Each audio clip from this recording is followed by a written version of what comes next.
Il primo armadio robot del farmaco è arrivato ed è operativo in Veneto. È stato inaugurato all'ospedale Fracastoro di San Bonifacio nel Veronese, il nuovo sistema automatico di dispensazione farmaci, l'acronimo è ADS, un vero e proprio armadio del farmaco lungo 14 metri per 2,77 metri di altezza e 1,63 di larghezza, al cui interno i bracci di un robot operano le selezioni. Il sistema dialoga in tempo reale con il software amministrativo contabile dell'azienda ULS 9 Scaligera, permette di evadere tutte le richieste provenienti dalle unità operative, consente di ridurre avventi avversi e sprechi aumentando l'appropriatezza della terapia e anche di avere una situazione aggiornata in tempo reale delle giacenze, di evadere eventuali richieste della distribuzione diretta con l'eliminazione di potenziali errori, evitando anche gli scaduti e la rottura di stock. Attualmente il sistema ADS lavora per l'ospedale Fracastoro e per le 72 RSA accreditate del territorio dell'ULS 9 Scaligera.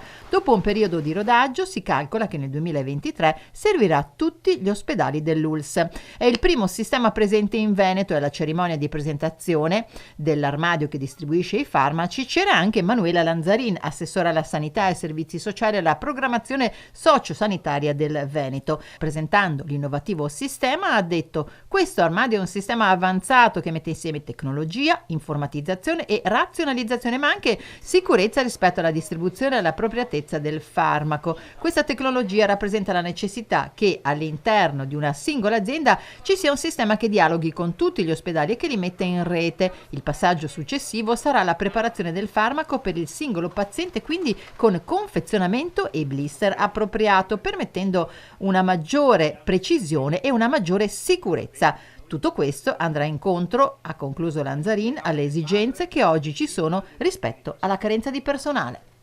Dio che ha chiamato l'uomo a cooperare